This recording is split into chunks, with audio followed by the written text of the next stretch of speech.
Hi hello నమస్తే welcome to my channel. నువ్వుంటే నా జతగా నిజంగానే ఇది హ్యాపీ ఎండింగ్ అయితే అయిపోయిందండి. సీరియల్ ఇంకా చాలా చక్కగా సరికొత్తగా ఇంకా తీయచ్చు. కొన్ని సీరియల్స్ అబ్బా ఇది ఎప్పుడు ముగిసిపోతుందా అని అనిపిస్తూ ఉంటుంది. అయినా వాళ్ళేమో కంప్లీట్ చేయరు. ఏదో ఒక విధంగా రన్ చేస్తూనే ఉంటారు. కొన్ని సీరియల్స్ బాగున్నాయి కదా, ఇంకొంచెం ఇంకా మంచి కంటెంట్ పెట్టి ఇంకా బాగా రన్ చేయొచ్చు కదా అని చెప్పి అనుకుంటున్నా కానీ కొన్నిటినైతే ఎండ్ చేసేస్తున్నారు. అలాంటిదే నువ్వుంటే నా జతగా సీరియల్. ఇక హ్యాపీ ఎండింగ్ ఈరోజే లాస్ట్ ఎపిసోడ్లో అసలు ఏం జరిగిందో చూసేద్దాం.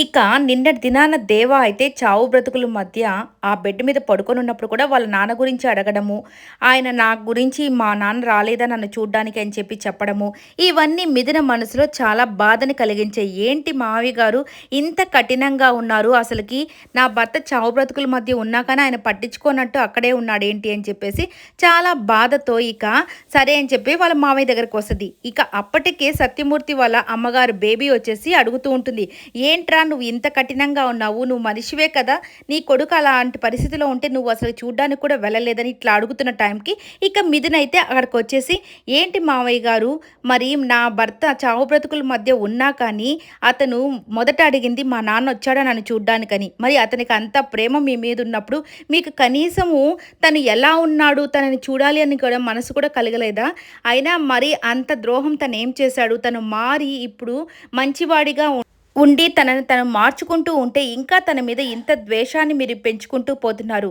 అసలు మీకు ఇప్పటికే తన కోపం గురించి తెలుసు. తనని ఎవరైనా అవమానిస్తే వాళ్ళని అసలుకి ఎలా చేస్తాడో తెలుసు.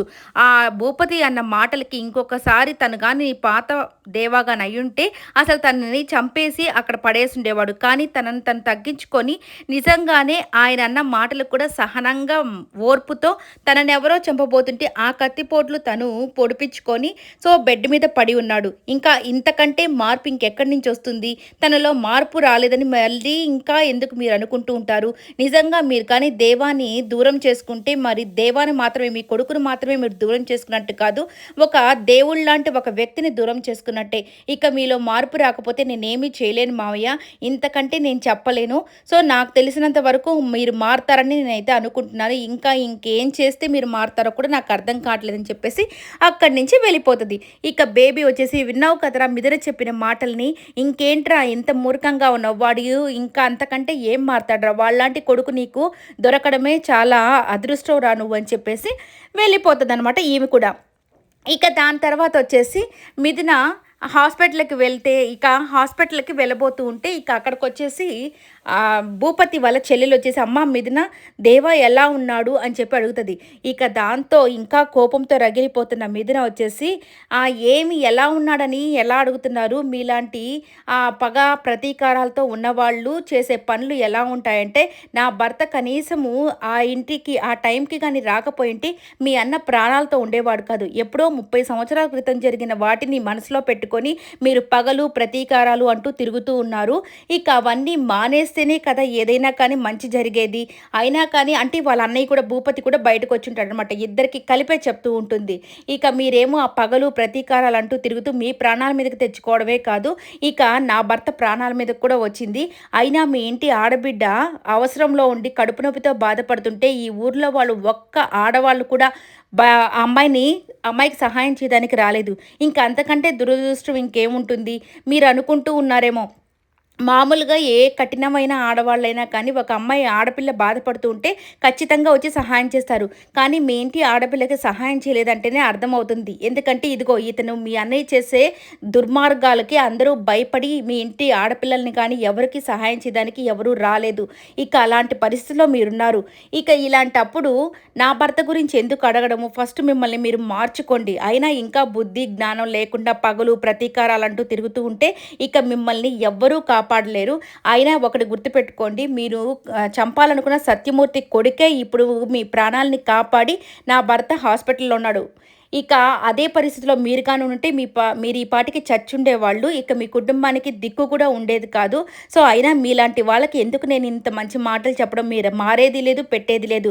ఇప్పుడు ఆ ముసలావిడ ఉంది, ఆమె భర్తని మీ వల్ల పోగొట్టుకునింది. అయినా కానీ ఆమె ఎప్పుడు కూడా వాళ్ళు నాశనం అవ్వాలి, వాళ్ళని చంపేసేయాలి అనే పగతో ఉండకుండా వాళ్ళు బాగుండాలి, వాళ్ళు మనం అందరం కలిసి ఉండాలని ఆమె కోరుకుంటుంది. కానీ మీరేంటి, మీ వాళ్ళు చనిపోయారు కదా అని వాళ్ళ మీద పగతో వాళ్ళని చంపేసేయాలి, వీళ్ళని పొడి చేసేయాలని ఇలాంటి మనసు కలిగి ఉన్నారు.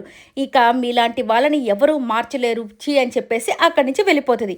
ఇక భూపతి వాళ్ళ చెల్లెలు వచ్చి, చూసావు కదా అన్నయ్య, మిథున చెప్పిన మాటలు నాకు చాలా బాగా నచ్చాయి. నిజమే కదా, మన మీద ఈ ఊర్లో వాళ్ళ ఒక్కరికి కూడా ప్రేమ లేదు, భయం మాత్రమే ఉంది. అందుకే కనీసం మన ఇంటి ఆడపిల్ల బాగా లేకుండా రోడ్డు మీద పడిపోయి ఉంటే కూడా ఒక్కరు కూడా సహాయం చేయడానికి రాలేదు.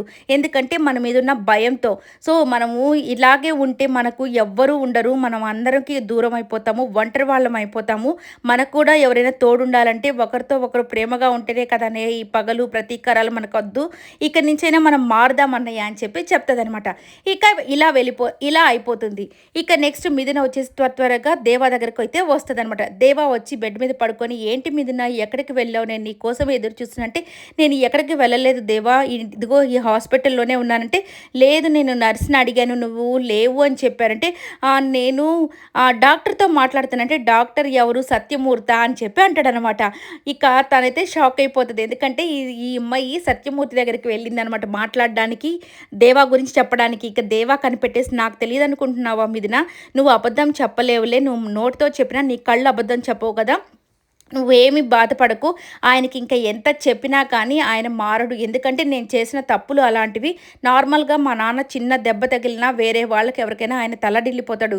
కానీ కన్నబిడ్డకే ఇంత జరిగినా కానీ ఆయన చలించలేదు అనంటే నా మీద ఎంత కోపం ఉందో, నేను ఎంత తప్పు చేశానో నాకు అర్థమవుతుంది. పర్వాలేదులే, ఆయన ఇంకా నన్ను క్షమించకపోయినా నేనేం చేయలేను, నేనే దురదృష్టవంతుని అనుకుంటాను అని చెప్పి అంటుంది. అదేం లేదులే దేవా, ఆయన మారుతాడు అని చెప్పి అంటుంది. ఆయన వస్తానన్నాడా, నువ్వు ఇంతసేపు మాట్లాడితే ఆయన వస్తానన్నాడంటే, కాసేపు తర్వాత చూస్తానంటే, అబద్ధం చెప్పకు మిథున, నేను చావు బ్రతుకుల మధ్య ఉంటేనే ఆయన రాలేదు, ఇక కొద్దిగా బాగానే ఉన్నానని తెలిస్తే ఎందుకు వస్తాడు అని చెప్పి అనుకుంటూ ఉంటాడనమాట. ఇక దేవ చాలా బాధపడుతూ ఉంటాడు. ఇక దాని తర్వాత వచ్చేసి, పోనీలే మిథున, నేను త్వరగా వెళ్ళాలి పద, ఇంటికి వెళ్దామంటే, అదేంటి దేవా అలా అంటున్నావు, ఇంకా కట్లు కూడా విప్పలేదు, డిశ్చార్జ్ అవ్వలేదంటే, లేదు మా అమ్మ మా నాన్నకి రేపే కదా షష్ఠి పూర్తి, మనం ఇంక ఇక్కడికి నుంచి వెళ్ళిపోవాలి త్వరగా, ఆ పనులన్నీ నేను చూసుకోవాలి కదా, ఖచ్చితంగా నేను బేబీకి మాట ఇచ్చాను కాబట్టి ఖచ్చితంగా ఈ షష్ఠి పూర్తిని జరిపించాలి అని చెప్పేసి ఇక మనం ఇంటికి వెళ్ళిపోదామని చెప్పి ఇంటికి వెళ్ళిపోతారనమాట. ఇక అక్కడ వచ్చేసి వాళ్ళ నాన్న వాళ్ళ అమ్మకి హ్యాపీగా షష్ఠి పూర్తి కార్యక్రమాలు అయితే జరుగుతూ ఉంటాయి. ఇక షష్ఠి పూర్తిలో ఇద్దరు సంతోషంగా అక్కడ పూలమాలలకి అందరూ రెడీగా ఉంటారన్నమాట. రెడీ అయిపోయి ఇక దేవా ఒక్కటే ఒక మూల వచ్చేసి కొద్దిగా బాధపడుతూ నొప్పితో ఉంటే, ఇక బేబీ అయితే చూసి, ఏంట్రా దేవా నువ్వు ఇక్కడే ఉన్నావు, అయినా మీ నాన్నకి అర్హత లేదురా, నీలాంటి కొడుకుని కొడుకు అనడానికి వాడికి అర్హత లేదు, వాడికి మొహాన్ని వాడు ధైర్యంగా కూడా నిన్ను చూడలేడు అని చెప్పేసి తిడుతూ ఉంటుందన్నమాట. రా అందరితో కలిసి అక్కడ నిలబడదని, వద్దులే బామ్మ నేను ఇక్కడే ఉంటానని చెప్పి అంటూ ఉంటాడనమాట. ఇక వాళ్ళ నానేమో కాముగా చూస్తూ ఉంటాడనమాట. సరే అని చెప్పేసి, రేయ్ నువ్వు రారా, వాడిని చూసి నువ్వేంట్రా అసలుకి భయపడి ఇక్కడ ఉండేది, నీలాంటి మంచి కొడుకుని కన్నందుకు వాడు ఏ జన్మలో చేసుకున్నా పుణ్యమో, నీలాంటి మంచి కొడుకు వాడికి కలిగాడు, నువ్వు రా అని చెప్పేసి అక్కడ అందరితో నిలబెట్టి ఇక పూలమాలలు మార్చుకోండి అని చెప్తూ ఉంటే, ఇక మార్చుకునే టైంకి ఇక ఆపండి అని చెప్పి ఒక శబ్దం అయితే వినబడుతుంది. ఎవరా అని చెప్పి చూస్తే భూపతి వాళ్ళ ఫ్యామిలీ మొత్తం కూడా వచ్చి అక్కడ నిలబడి ఉంటారు. ఇక భూపతిని చూడగానే ప్రతి ఒక్కరికి ఇక భయం మొదలవుతుందనమాట. ఇక బామ్మ వచ్చేసి, ఒరే మీకు దండం పెడతాను రా, ఈ ముసలి ఈ వయసులో నేను నా కొడుకు షష్ఠి పూర్తి చూసి సంతోషంగా ఈ జ్ఞాపకాలన్నిటినీ నా హృదయంలో దాచుకొని నేను చనిపోవాలని ఆశపడుతున్నాను, ప్లీజ్ నాయన మీరు కొట్టుకొని మళ్ళీ నా యొక్క మనసుని గాయపరచకండి, మీకు దండం పెడతాను భూపతి అని చెప్పి చెప్తూ ఉంటుందన్నమాట. ఇక దేవ అందరూ కూడా వీళ్ళు ఏంటి వచ్చారు అని చెప్పేసి ఇలా చూస్తూ ఉంటారు. ఇక మొత్తానికి భూపతి పెద్దగా నవ్వి, ఇక నేను మీ యొక్క షష్ఠి పూర్తిని చెడపాలని ఇక్కడికి రాలేదులే అమ్మా, ఇదిగో బావగారు నీకు కంగ్రాచులేషన్స్ మీ షష్ఠి పూర్తికి అని చెప్పగానే ఇక షాక్ అయిపోతాడు సత్యమూర్తి అనమాట.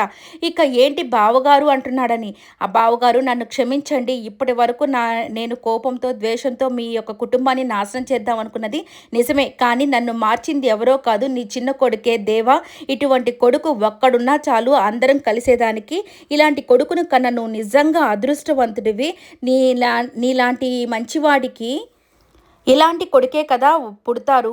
నేను ఇది అర్థం చేసుకోలేక దేవా కానీ లేకపోయింటే నేను ఈరోజు ప్రాణాలతో ఉండేవాడిని కాదు. దేవా ప్లేస్‌లో ఇంకెవరు ఉన్నా కానీ నేను చచ్చిపోతుంటే నన్నెవరైనా చంపుతుంటే పోనీలే పీడ వదిలిపోయింది అనుకునేవాడు. కానీ తన ప్రాణాలు అడ్డేసి నన్ను మరీ కాపాడాడంటే ఇంత మంచివాడిని కన్నా నిజంగా నీకు చేతులెత్తి నమస్కారం పెడుతున్నాను. ఇప్పటి వరకు నేను చేసిన ప్రతి పనికి నేను క్షమాపణ అడుగుతున్నాను బావగారు అని చెప్పి చెప్తాడనమాట. ఇక దాంతో సత్యమూర్తి కళ్ళైతే తెరుచుకుంటాయనే చెప్పాలి. ఇక దేవాని ఒక్కసారిగా చిన్నబాబు అని పిలవగానే ఇక దేవా కళ్ళలో సంతోషం చూడండి. అస్సలు ఎక్కడ లేని సంతోషంతో వాళ్ళ నాన్నని అలా చూస్తుంటాడు. చిన్నబాబు ఇటు రా అని చెప్పి చెప్తాడనమాట. నేను నా జీవితంలో ఏ తప్పు చేయలేదన్న విషయం నాకు బాగా తెలుసు. కానీ నేను ఏదైనా ఒక తప్పు చేశాను అనంటే అది నీ విషయంలో మాత్రమే. ఎందుకంటే నిన్ను అర్థం చేసుకోవడంలోనే నేను తప్పు చేశాను. ఇలాంటి మంచి కొడుకుని అర్థం చేసుకోలేక దూరం పెట్టాను కదా, నన్ను క్షమించు చిన్నబాబు అని చెప్పి చేతులు పట్టుకొని క్షమాపణ అడుగుతాడు. ఇక దాంతో వాళ్ళ అమ్మ, వాళ్ళ నానమ్మ అందరూ కూడా దేవుడికి దండం పెట్టుకుంటూ నిజంగా వీళ్ళిద్దరు కలిసిపోయారు కదా, ఎంత సంతోషంగా ఉందని చెప్పేసి దండం పెట్టుకుంటూ ఉంటారనమాట. ఇక ఓకే, అందరూ కలిసి సంతోషంగా ఉంటారు. ఇక భూపతి వచ్చేసి నా బావకి నా చెల్లెలకి నేనే షష్టి పూర్తి చేస్తాను అని చెప్పి ఇదిగో దండలు మార్చుకోండి అని చెప్పి వాళ్ళిద్దరికి దండలు ఇస్తారు. దండలు మార్చుకుంటారు. అందరూ సంతోషంగా నవ్వుకుంటూ ఉంటారు. ఇక దాంతో ప్రమోదిని వచ్చేసి మామయ్య గారు మిథున దేవా పెళ్లి కూడా మనం చూడలేదు కదా, ఈ సంతోషమైన వేడుకలో వాళ్ళిద్దరు పెళ్లి కూడా జరిపిస్తే పూలమాలలు మార్చుకుంటే చూడాలని ఉంది అనగానే సరే అని చెప్పేసి నాకు కూడా అది సంతోషమే అని చెప్పి వీళ్ళిద్దరిని కూడా దండలు మార్చుకుంటారు. అప్పుడు వాళ్ళ మామయ్య చెప్తాడు, మిథున ఇలాంటి అమ్మాయి కానీ నిజంగా దేవా జీవితంలో లేకపోయింటే దేవాలో ఈ మార్పు వచ్చిండేది కాదు. థ్యాంక్ యూ అమ్మ, ఇలాంటి అమ్మాయి తన జీవితంలోకి రాబట్టే వాళ్ళ ఇంత మార్పు వచ్చిందని వాళ్ళ మామయ్య అయితే మిథునని పొగుడుతాడు. ఇక దేవా కూడా నిజమే నిజమే మిథున, మా నాన్న చెప్పింది అక్షరాల నిజం. నువ్వు కానీ నా జీవితంలో రాకపోయింటే నేనైతే అస్సలు మంచివాడిగా మారుండేవాడిని కాదు. నా చేతగా నువ్వు ఉంటే నిజంగా నా జీవితం అంతా ఎప్పుడు కూడా ఇలాగే సంతోషంగా మనమిద్దరము ఉండాలనేది నా కోరిక అని చెప్పి చెప్తుంటాడు. ఇక మిథున కూడా నిజమే దేవా, నాకు నీలాంటి భర్త దొరకడం నా అదృష్టము. మన ఇద్దరం ఎప్పుడు కూడా ఇలాగే సంతోషంగా ఉండాలని చెప్పి హ్యాపీ ఎండింగ్ అయితే జరిగిపోతుంది. ఇక లాస్ట్లో పాప వచ్చి ఈ హ్యాపీ టైంలో మనం అంతా ఫోటో తీసుకుందాం అని చెప్పి గ్రూప్ ఫోటో తీసుకొని ఎండ్ చేసేస్తారు. ఈ వీడియో నచ్చితే లైక్ చేయండి, షేర్ చేయండి, కమెంట్ చేయండి, సబ్స్క్రైబ్ చేసుకోవడం మర్చిపోకండి.